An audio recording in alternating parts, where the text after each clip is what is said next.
So, welcome everyone. A big thank you to everyone who's here. It is the 11th of July, 2024. We're already in the middle of the year. And this is the UX research call in the Bitcoin design community. And the focus is on Gen Z. Autumn is basically driving this one. She's very passionate about understanding Bitcoin adoption from the perspective of Gen Z. So, yeah, I'd like her to do a little bit of an introduction as well, just to get things going. And then we can dive into. I've actually prepared a FigJam document to get us to be doing things very practically because I like to be not only talking, but actually putting together ideas in a very practical way. So I prepared a FigJam document as well, which I'll just share my screen to show. It's just the idea that I have in mind is this here. And it's just a very basic document to try to think through the goals of the research that we're conducting, the questions that we'd like to answer, as well as to try to think about some planning and the logical steps of doing things. So we'll dive in there. But before that, I'd just like Autumn to give a little bit of an introduction. So, floor is yours. Hi everyone, can you hear me? Okay, good, because it keeps going in and out. I don't. Hopefully, it'll just keep working. Um, well, I'm Autumn. I just finished my freshman year of college, so it's been exciting. But since I've been at school, I was elected the president of the UNH Bitcoin Club, and so I've been doing a lot of Bitcoin education there. Um, Also, I started in Bitcoin probably about like 2.5, 3 years ago. And it was because of my dad, and he wouldn't stop talking about it. And then I really got into it after met people in the space. And so I went to the New York City BitDev meetup, and I met this other girl, Rashana, who was like the only other female there and someone who looked my age. And I introduced myself. And so fast forward from that, we were just learning about Bitcoin together. And that's when we came up with this idea of Generation Bitcoin, which is now like a 501c3 that focuses on educating Gen Z about Bitcoin and supporting them in their Bitcoin journeys. And so, yeah, that's kind of the basis of. And I've been really into UX design for the last few years, and I've worked on a few projects. I've done Summer of Bitcoin and worked on Padawan Wallet and some other startups like Bitcoin Bytes and Ladies in Bitcoin and stuff like that. So, yeah. Super nice that you'd like to kick off this initiative. I'd like to, keep the discussion as open as collaborative.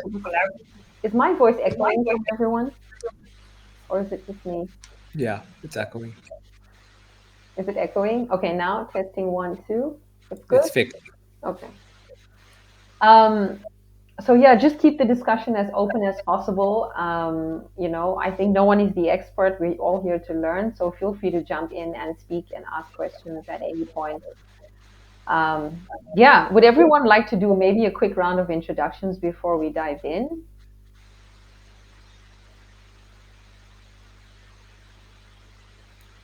Yeah, sure. I can go first. My name's Eric. I'm a UX designer working on mostly eCash stuff, but I also help out in other projects kind of where I can. I actually met Autumn briefly in Oslo at the Freedom Forum during the financial freedom track. So I learned a little bit about the Gen Bitcoin project and her interest in UX design. So yeah, just excited to hear what you have to say about designing for Gen Z.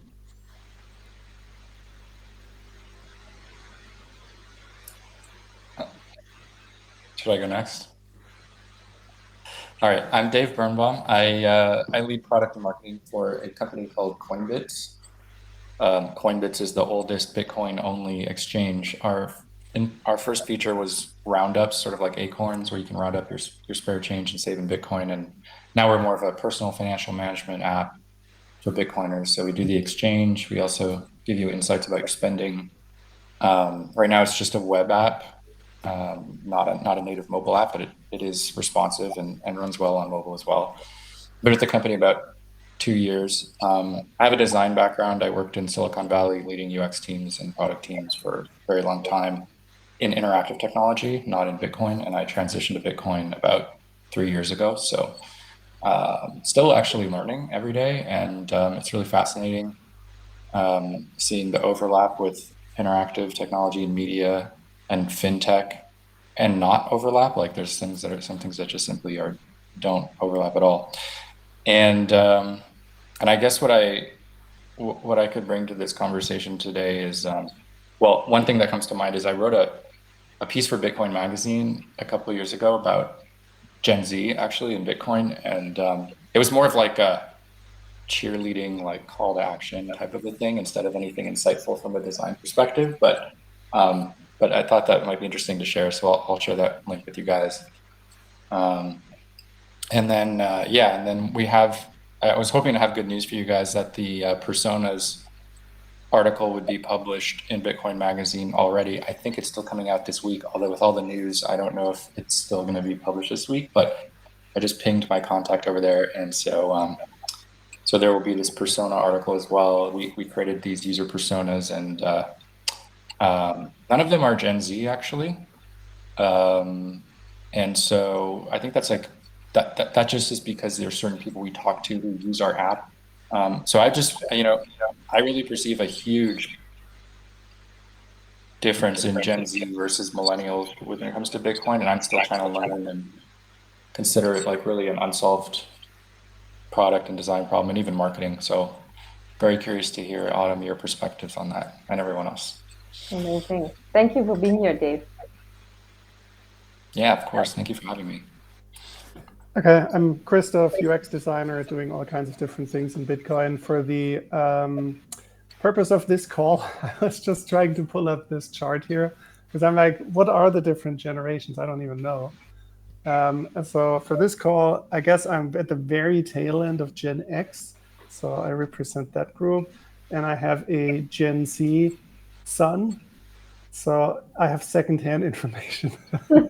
Always helpful. That group.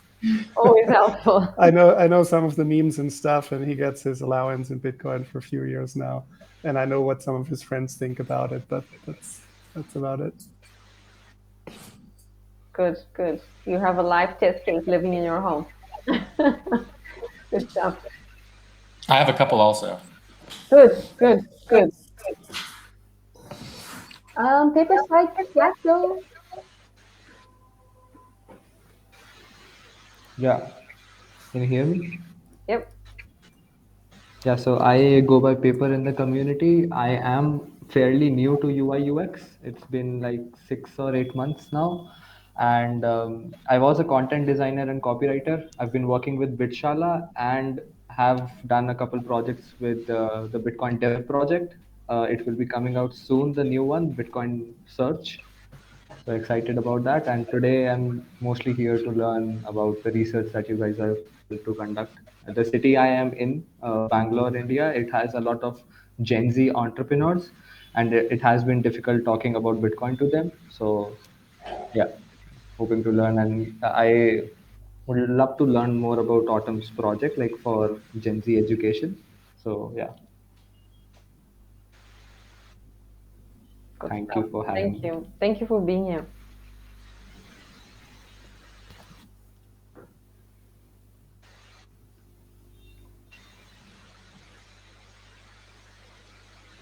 So we have Kaicho and Bright. If you don't have to introduce yourself, No. but if you'd like, you can. Okay.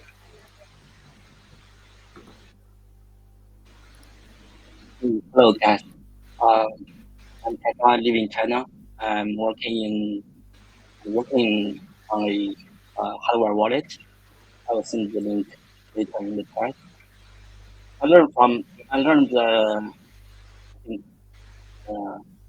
Bitcoin design a few months, or probably more than half a year. A lot of resources, free resources on the website. Learn a lot from the website and the resources. join the meeting to see what's the progress and what's the future plan of the Bitcoin design, and learn more about how to better improve the Bitcoin users and blockchain users to use the hardware wallets. Interesting. So perspective of the hardware wallet. Interesting. And I think then there's only Bright left over. But Bright, if your audio is not working or if you're not want to remain anonymous, is also perfectly fine. No. All right. Yeah, we can kick it off then. Before we dive into the FigJam documents, um, is it an idea just to give a high level overview, Autumn, of what you're looking to understand and why, just so that everyone can have a baseline of the direction you'd like to go in with it? Okay.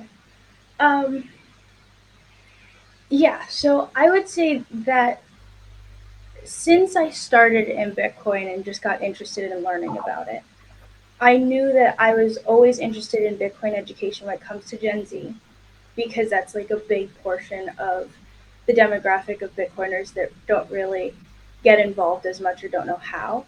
Um, and so I wanted a big part in that. And then also just making the whole space more accessible to new users. And that's why I was originally drawn to UX design, because I really felt like, and I still do, that that's the best way to bring in newcomers and make things as simple as possible for people.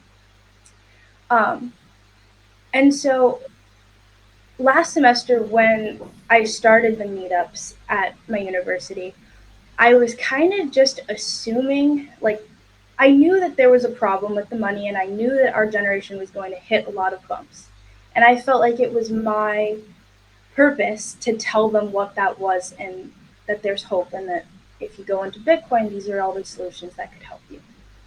Um, and so I was trying my best to explain this to them in a way that I understood it. And a lot of them were just like, okay, that's cool, I guess. And they didn't really, it didn't hit them like the way it hit me, where I'm like waving a red flag over my head saying, like, this is a problem. And so I realized that the problem wasn't the content. The content is what they'll understand that. It's the way that we bring that content to them. And so instead of me assuming this is how I got into it, so maybe this is how they'll connect to it, I think I have to go out and ask more of my generation of people who are interested in it and like actually have some information about it, people who don't know it at all, this vast majority and range of Gen Zers, and understand what they want, what they need, and how they can connect to Bitcoin. And once I have those questions answered, I can start to try and build some educational platform or something where all of these resources are in one place and they can have a community that they can be a part of, so that it's not me trying to go group by group hoping that they connect to the issue and lean into it and go into their own Bitcoin rabbit hole. It's more of like, how do we create one solid structure and educational platform that Gen Zers connect to in many different ways that they can all come to learn from there.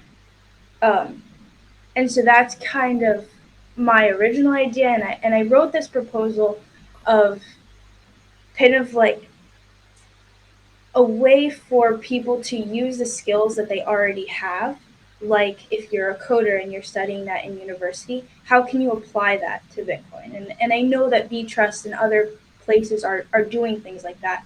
But what if it's this system that it's a structure that you can apply to what you're learning in school, and then put that on top of everything else, so that it's not as hard to just be like, oh, I want to contribute to the Bitcoin space. I want to work in it.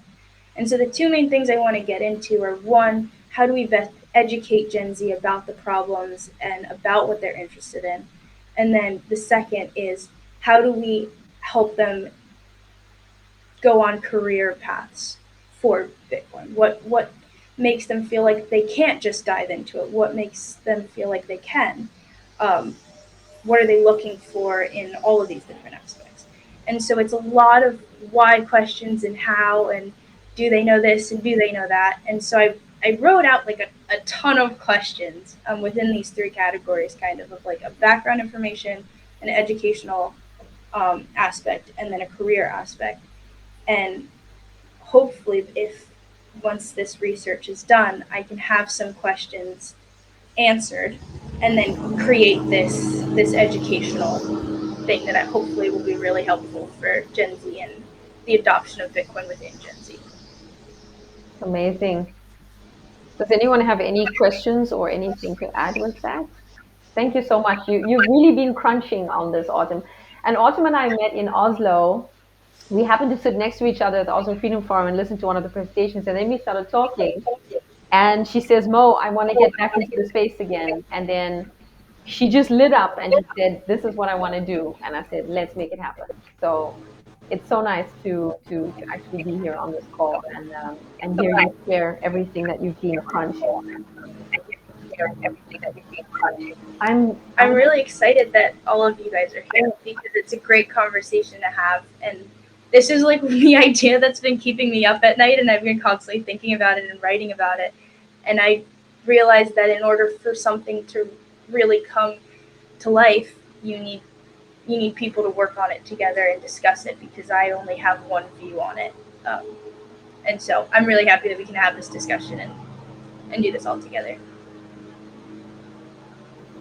Amazing. Yeah. So it's kind of tricky because you're the closest to the ground, right? You're having those conversations. You know the people around you, right? It's hard to give input on that because the whole thing about this generations is that there are different sensitivities.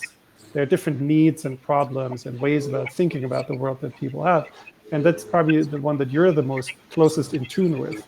And those unique sensitivities should then probably drive whatever materials that you're creating, because that group will uniquely connect with that specific content, right? So I guess for me, one question is what are those sensitivities, right? What are the problems people having where Bitcoin can play some meaningful role? I'm just looking at this Gen Z chart here again, and it's like what they spend on Minecraft. Do we need to get into Minecraft? That's goofy, right? But what's the defining? What are the defining things? I've talked to people who are into Bitcoin already that are Gen Z, and I've talked to people who don't really know anything about it. And I've just had them like kind of ask me questions and see what their response to some of my answers were to it. And I've been getting the sense that because we're in this period of our lives where we don't have to think about buying a house and starting a family and coming up with long-term financial goals, it's very like we're living in the moment. We're not coming up with we're short-term thinkers right now. I don't want to generalize, but I would say that a lot of people are just like living day by day, and we're like, oh, we're young, we have time to figure it out. Like that's a thing that I hear a lot.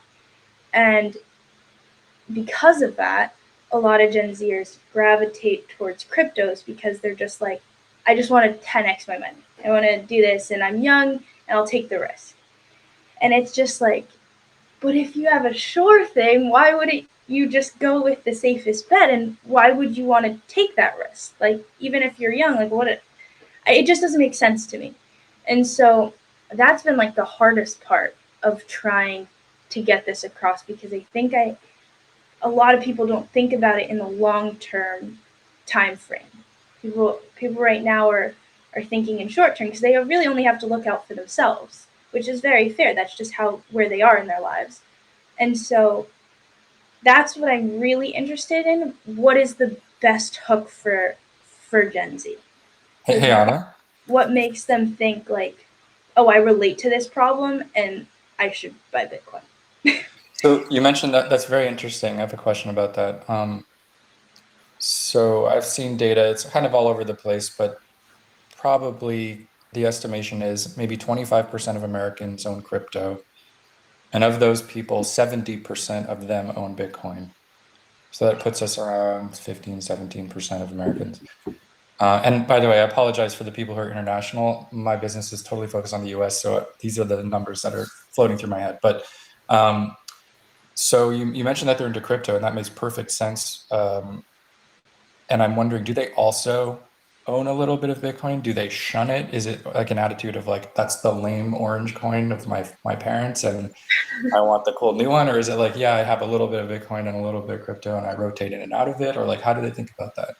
I think it's mostly like I'll put most of my money in crypto, but I'll put a little bit in Bitcoin. Like they don't have a negative reaction to it.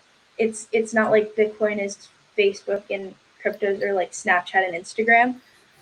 That doesn't seem like it, but it's not a major focus. They still see crypto as the most exciting thing and the thing that they want to put the majority of their money in. Uh, so, yeah. I wanted to ask one thing. Is there a psychological basis that you have found of why they are more interested in crypto rather than any other asset? I mean, there's multiple asset classes. Why crypto? Why are they choosing crypto?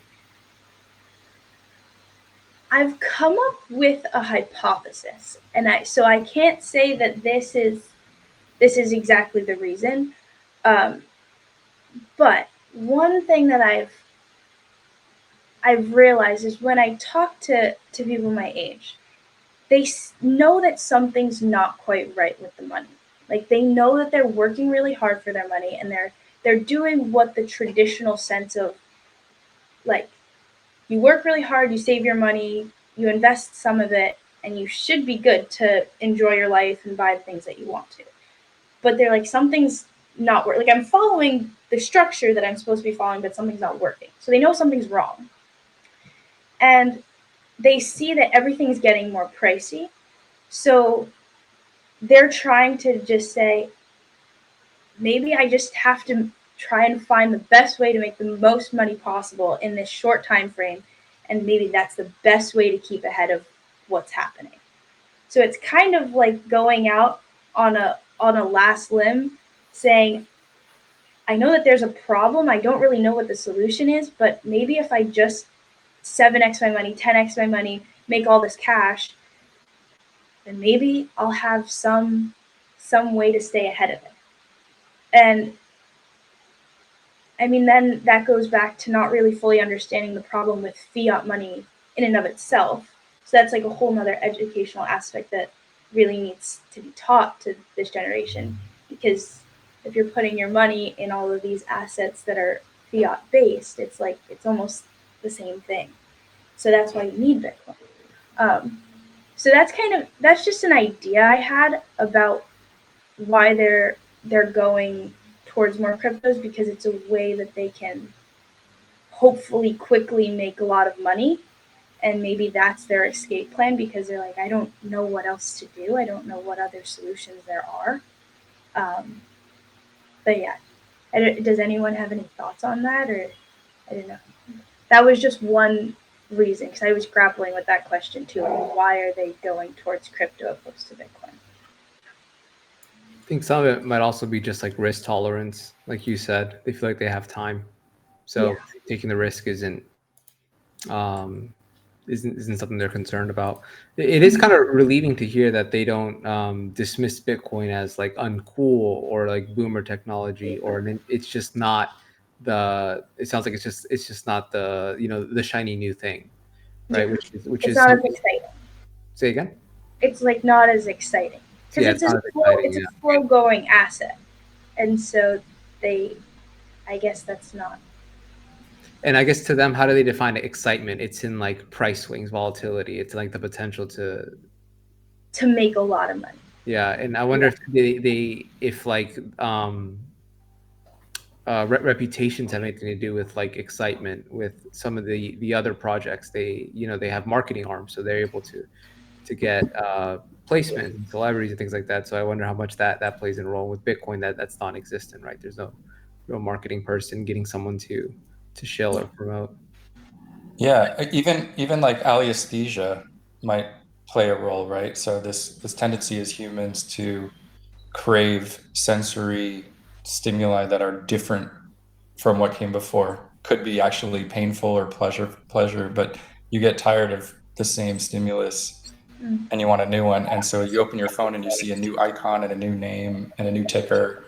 The icon has like a gradient and it's like 3D instead of this like orange circle. And you're just like, what's this? Right? It's just like a very like almost animalistic and very, very understandable. I mean, especially for young people, right? You're open to new experiences and still learning every day. And so you would just be like, well, why should I close myself off to something? I think it makes a lot of sense actually. It feels like, Autumn, what you're wanting to understand is the barriers to entry for this for Gen Z, the psychological barriers, and by understanding that, you can understand how they need to be educated, or what type of education, using what communication form is going to get them to to get it, to just understand. Mm. To Um, relate. I'd like to move into the next phase of the call, which is the doing part, because I like to keep things very hands-on. Because I know that for Autumn to kick off the research, she's going to need a research plan, which from the research plan, she can then move into doing, which is actually sitting down and speaking with these people. Um, so I've created, it feels like there's a lot of ideas around the main goals of the research that you want to conduct. There's two main questions you would like to answer, which I mentioned in the GitHub issue of this call. And then there's some just general goals. Maybe we jump into the FigJam document and we speak. Is my audio too low for you, Autumn, or is it okay? Yes, it's good. I just, unfortunately, the grass cutters are right outside my window, so it's really loud. Sorry, I'll try to speak a little bit No, louder. no, it's okay. I'm. That's why I'm just really close because, of Okay. course, my timing that happened. That's the Murphy's Law, right? So the next phase that I'd like to move into is helping Autumn to put together this research plan, so that she can think about the main goals of the research, think about the questions that she'd like to answer, and then if we have some time, we can go into the planning. But first is thinking about just general goals, so everyone can grab a sticky note, and let me just share my screen here. So this is the Figma. We'll keep it very short and very hands-on. So we'll just keep it to sort of 3 minutes. The hypothesis section I added in, but I think that Autumn, that's a nice one for you to fill in afterwards. But here we can type in the main goals of the research. Then we can dive into the research questions, which Autumn has already come up with, is what research can we do to understand the psychology of Gen Z? And maybe there's some other research questions that people, come up with that seem to be good ones to add to the research sprint. And then there's planning, and then there's privacy as well to consider. But we can come to that later. I don't think we're going to have time for that on this call. So we can spend just 5 minutes in goals and 5 minutes in research questions. I'll share this document. It's open to editing. And everyone can dive in. We can just add in research goals here. And then after that, we can use this voting stamp here to just put a stamp on the one which we think it would be the nicest goals of the research sprint, and the same one for the questions. It's just to get Autumn going a little bit and moving forward, so she can she mentioned she already has a 2-page document. Yeah, I'll share the link here. So this is the link. So if everyone can dive into the document there, I'll give everyone a moment to jump in. Let's start off with the research goals and ideating from our conversation. What do we think would be some nice goals to achieve, some things to understand? Goals and questions are very closely related, but just in general, overarching goals, if you just want to put in one or two Figma notes in there. And I'll start the timer. I think 3 minutes should be enough. and I'll play some ambient music. Yeah, so we can go.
Oh, I'm really funny. I kicked off the music, but not the timer. So I actually don't know how long we've been. Does it feel like it feels like it's been 3 minutes? Or should we give it a few more 30 Maybe seconds? one more minute. One more minute? Okay. I think you shared the document 4 minutes ago, Okay. according to the chat. All right.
stop the music.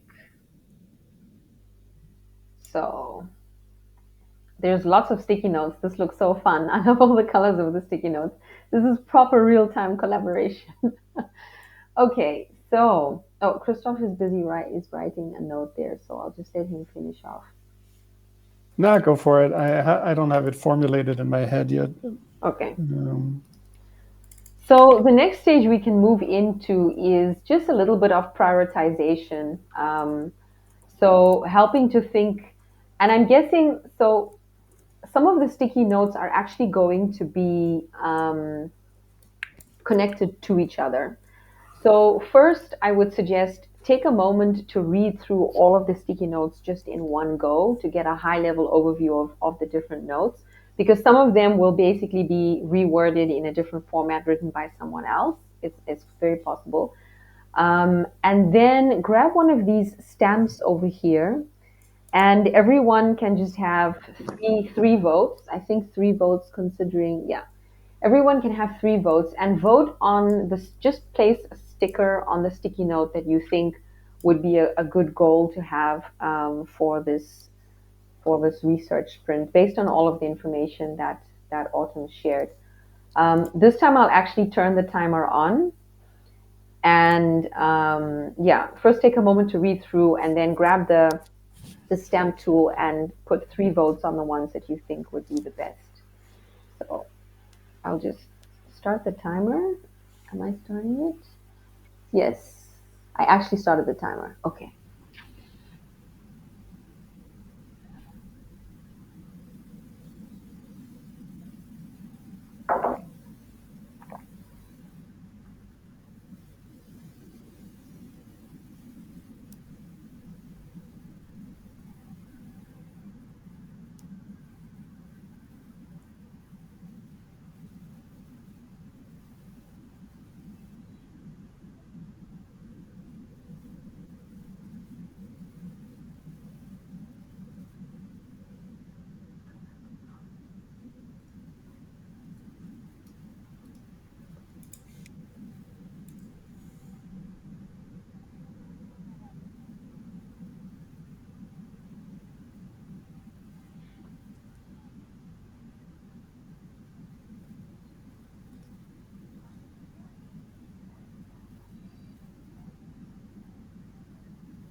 Good job. Nice voting. This is fun.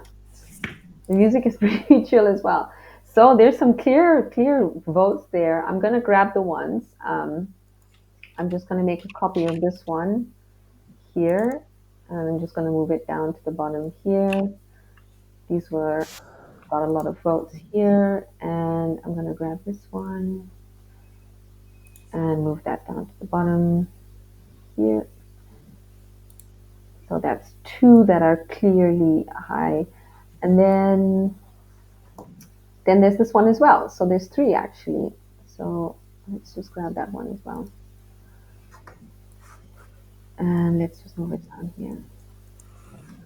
So these were the three. I'll just move these stickers off them. So we have to understand what the best hook is for Gen Z, finding the answer to how they can use Bitcoin for their future and life right now. We have the next one, which is what's the best way to learn solo and rational study or group-based social conversation, try things and play around. Okay, and that question comes from Christoph. Another one from Christoph is get a breakdown of financial literacy and general attitude towards financial planning. Bitcoin will likely click more quickly with people that have a longer term outlook. So financial literacy, okay. Just gonna make a note here. Financial literacy is one, and then the other one is study method. Would be sort of study method or learning method. Okay.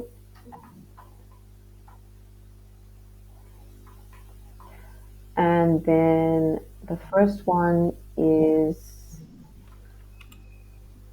this is not looking very tidy, but okay. And the first one is hook, I would say. The hook. Hook. Okay. So there's three main categories that come up. Preferred learning method, financial literacy, and hook. Okay, good job. Nice. So this is very specific here. And I added these one-liners just so that those can help us in the next part of the exercise. Because now if we move into the next part of the exercise, it's basically going to be what kind of questions could we be asking during the research sprint? What research questions can we be asking to understand these three things? Now, I'm going to very purposely carry these three over here so that we don't lose them. Here we go, and I'm going to move them over here so that we have them as three headings. So we have hook, we have preferred learning method, and we have financial literacy. I'm going to just move these here, and then I'm going to move the sticky notes next to them, or rather some copies, so that we can read those while we are thinking about which questions we can ask. So I'll just put them in here and move this here. Okay, so hook, preferred learning method, and financial literacy. Yes. So the next part, we have 10 minutes. Good. This is very efficient. Okay. Does everyone feel good with where we are now? Feels good? Okay. This has been great. I'm going to stick around for 5 more minutes. Okay. I'm probably just going to drop silently though because I have a hard stop. So I'm going to drop about 5 minutes before the hour. But it's been awesome. Fine. Thank you. It's nice to have you here for the next 5 minutes. So next part of the thing, I think, and it's nice that Dave is here. Good. As well for the next 5 minutes. Let's try to think about what questions, so this is put in a question format. What types of questions can we be asking during the research sprint? So these are actual questions we can be asking people. So imagine Autumn's going to be sitting across the table from someone who fits into the category of Gen Z. She wants to understand what is the hook. So let's try to think about what questions she can ask to understand the hook. If that makes sense. So just at the same, just like the other exercise, grab some sticky notes and then put them next to the hook, put them next to preferred learning method and next to financial literacy. So what questions can Autumn ask Gen Z to understand the hook? What questions can Autumn ask Gen Z to understand preferred learning method? What questions can she ask to understand financial literacy? And let's go. I will pick up another timer. Is it 3 minutes per section or 3 minutes on the whole? Like 3 minutes on hook, 3 minutes on preferred learning? Good question. Maybe we should do 3 minutes for each. Yeah, maybe that makes more sense. We do 3 minutes for hook, and then we move on to 3 minutes for preferred learning method, and then 3 minutes for financial literacy. I'm just gonna make this gray.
Love hearing those keyboards clicking in the background. Dave's hopping off soon. Thank you so much for joining us. Dave, really appreciate your time and you being here. And don't feel guilty at all for not being able to join all the calls. We know how life is. Amazing. No, this has been really fun. Thank you. Thank you, Autumn. I'm excited to see where this goes. And thank you, Mo, for leading. And I will definitely be around. So have a great rest of your day, guys. We'll keep on Bye. going. Thank you. All right. Bye-bye. Okay, next question. So we'll move on to the next question, which is preferred learning method. So I'll start the timer as well. So thinking of questions to ask Gen Z on their preferred learning method.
Nice.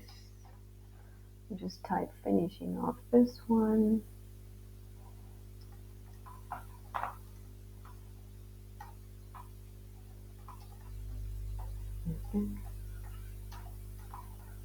Okay, nice. And let's move on to the last one. We have 3 minutes. I'll start the timer and we can go.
Wow, this has been amazing. Look at this Big Jam board. It's just full of everyone's sticky notes, thumbs up. Oh, I love it. It looks so great. Thank you so much, everyone, for jumping in there and collaborating and listening to the music, even if you didn't like it. I had to use Fig Jam's music because there's rules and regulations when this goes up on YouTube. But Autumn, has this been helpful for you? Can this help you to move? New ideas. Recording is on. Um, yeah, this is really cool. I love big jams. It's great, guys. I can They're see great.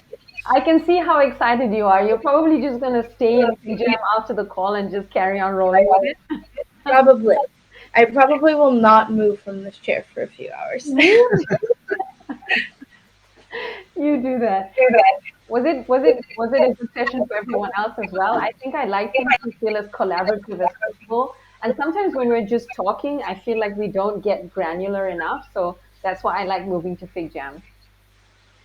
So Yeah, yeah. this is great. I'd love to repeat this format in other calls, maybe. It's a format I've used before in sprints because it prevents people from talking, which sounds very nasty, but it's very goal focused. It just gets things down on paper and moves stuff forward. So yeah. Okay. Next steps. Autumn, you have this document now with the main goals of the project and research questions that can help you to answer those goals. As a next step, I would suggest you sort of sit with it, let it sort of ferment in your mind, and then start to put the goals as well as the research questions in a Google document, if that's okay for you, because it keeps things very open, public, and collaborative. And then, if you like, we can have another call and we can do whatever we can to move it forward the next step, which would then be the planning phase and thinking about what needs to be done to answer these questions. Perfect. That's it. We're here to support you as much as you need the support, and very grateful that you're willing to do this research, but also that you're so excited about it as well. Yeah, this is a real. I was looking forward to this call since Oslo. Actually, I was like, I can't wait to get on this call and just talk about it because I've never really. I mean, I've done fake like idea jams before. Yeah.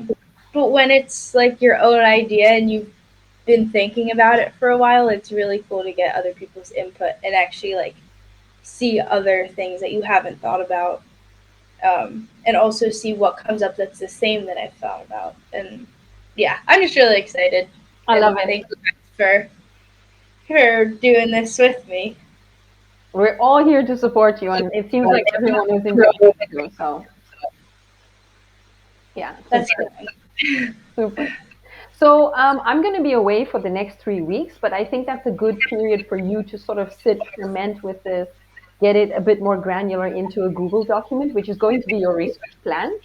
And you can feel free to put that together, share that in the research channel in the Bitcoin design community, because all these lovely people who joined us, they'll then jump into your Google document and start collaborating with you and commenting as well. And is then some form of like structure for how to create that research plan, or is it just like blurb everything on a Google Doc and just talk?